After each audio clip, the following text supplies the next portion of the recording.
Oke, siapa juga yang nggak tahu merek dua handphone ini? Ada Samsung, ada Redmi ya dari Xiaomi punya. Nah, orang Indonesia tuh kalau beli HP yang versi murah meriah, pasti nggak jauh-jauh dari kedua merek ini. Kalau dulu-dulu banget ya, Xiaomi tuh masih buat handphone yang ya up-up ke atas sedikit lah. Sedangkan si Samsung itu udah ada yang versi murah meriahnya. Dan tipe-tipe Samsung tuh banyak sekali dan orang tuh kadang nggak hafal sama modelnya, sama merek ya, tipenya maksud gue. Tapi asalkan mereknya Samsung, mereka sikat ya kan. Apalagi cocok buat eh, beli handphone buat orang tua ya kan, atau butuh HP buat HP kedua atau HP ketiga, atau sekedar beli HP buat ditaruh di rumah buat komunikasi sama keluarga. Itu banyak banget yang beli merek Samsung punya. Tapi tahu nggak, kalau lu emang kebutuhannya kadang agak lebih ya, misalnya lu nyari HP yang spek standar parah, yang udah gitu HP biasa saja, layarnya murah, ya kan, kameranya biasa saja, dan handphonenya badak, nggak terkesan mewah, dipakai nggak sayang, mau dipakai sama anak tetangga, anak mantan, siapapun itu, bocil-bocil kematian di luaran sana, pakai HP tersebut nggak takut gitu, nggak takut rusak karena HP-nya murah, dan kalaupun servisnya nggak terlalu mahal. Nah, memang orang sebagian besar masih cenderung pilih merek-merek yang melekat di hati. Ada dari Samsung, ya kan, sekarang udah merembet ke Redmi punya, ya kan, yang dimana waktu Redmi ini masuk sekalipun, dia tuh nggak langsung slek gitu, ya kan, nggak langsung tiba-tiba melekat gitu, bertahap. Dan sampai saat ini sudah banyak hati yang diluluhkan sama merek dari Xiaomi ini, si Redmi ini.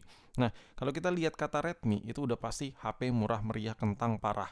Tapi lo tahu nggak sih sebenarnya kalau ada yang lebih worth it dari kedua handphone ini? Iya, kalau lo beli HP yang murah, lo bisa ambil dari merek Samsung. Let's say kayak gue bilang kayak Samsung J2, Samsung J5, kayak gitu-gitu tuh jadi ikon HP yang murah ya kan.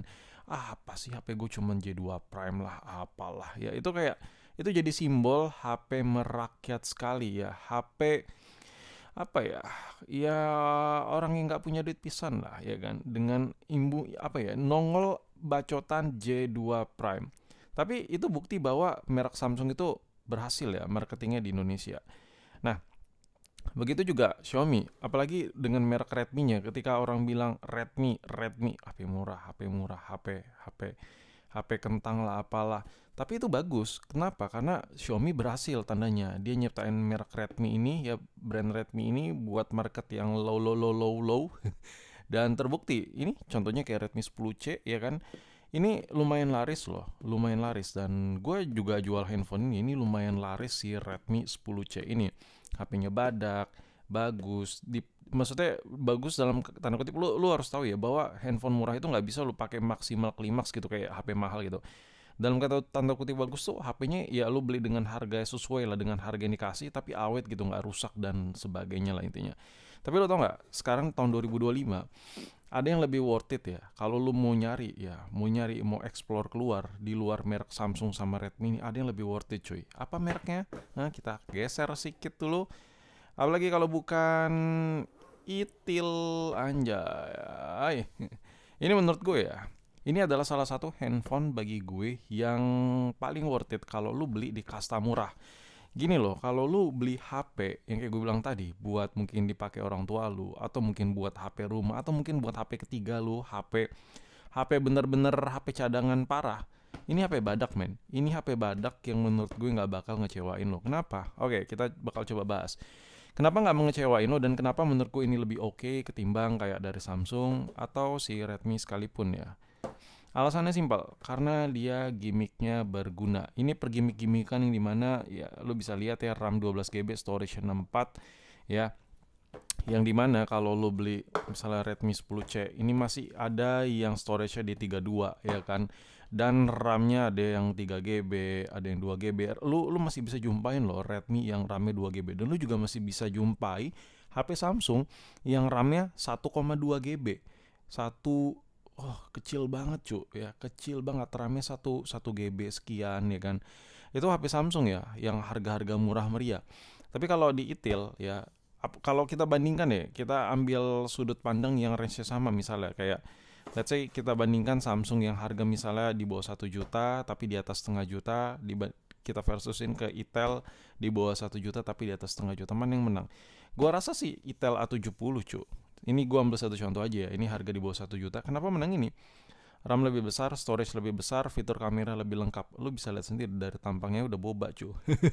Jadi meskipun ini HP sepele ya buat buat orang tua lu atau mungkin buat hadiah keponakan atau mungkin lu beli HP ini buat HP di rumah, meskipun sepele fungsinya, tapi lu dikasih spek yang menurut gue nggak terlalu sepele-sepele amat ya kan. Nah kalau kita lihat nih ya, ini beberapa tulisan-tulisannya yang mungkin bisa gue bacotin di sini. Lu bisa lihat sendiri di sini, ya. Tuh. Ini semua serba gede ya. Baterainya 5.000.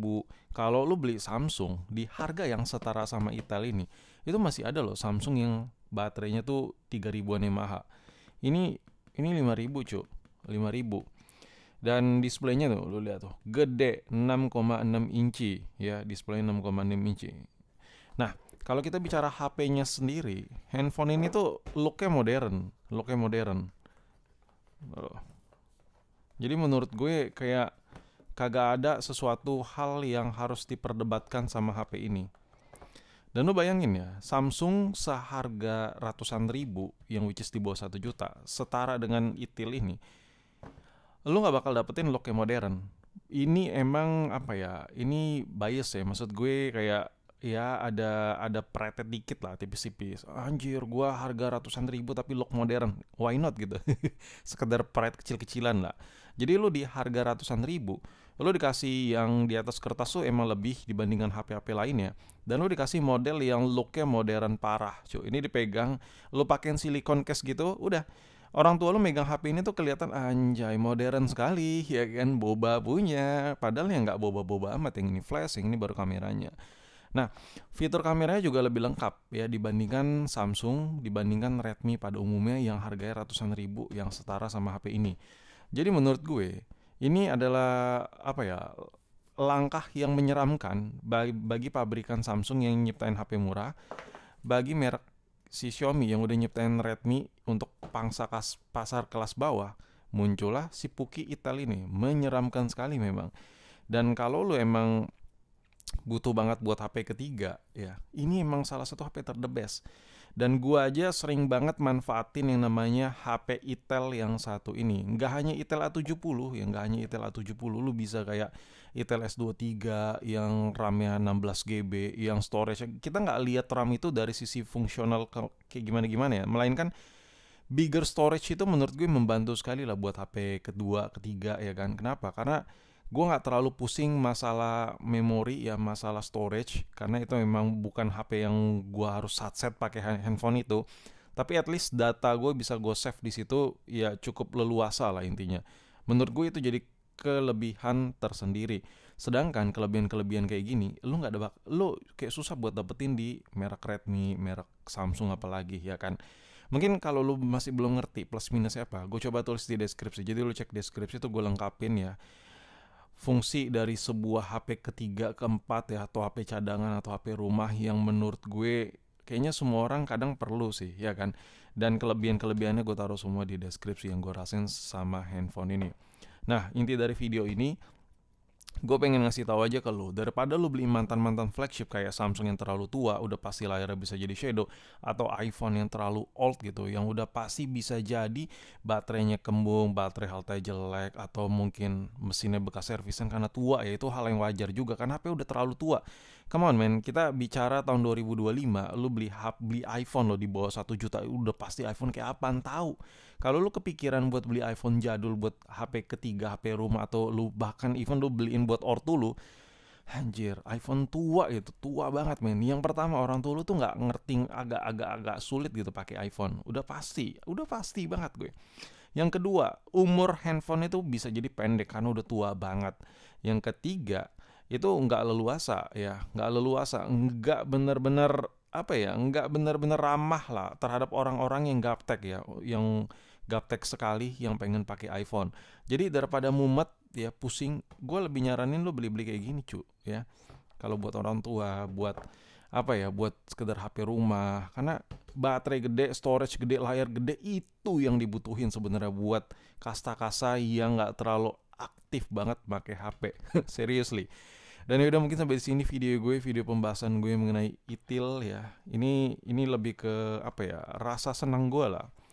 akhirnya gue bisa menemukan sebuah value yang menurut gue, ya handphone kayak gini sebenarnya ada gunanya juga sih bagi sebagian orang ya kan. Ya termasuk gue juga lah. Gue juga punya satu unit juga HP yang dimana itu gue pakai buat HP ketiga gue, merek Infinix. Nanti gue bakal bahas deh di video terpisah. Dan udah, sampai di sini video gue ya. Kalau lu penasaran kira-kira seenak apa pakai HP di bawah 1 juta yang RAM-nya anjir keselak gue, yang RAM-nya 12 GB, detail-detail gue taruh di deskripsi semua. Dan sampai jumpa di video berikutnya, peace.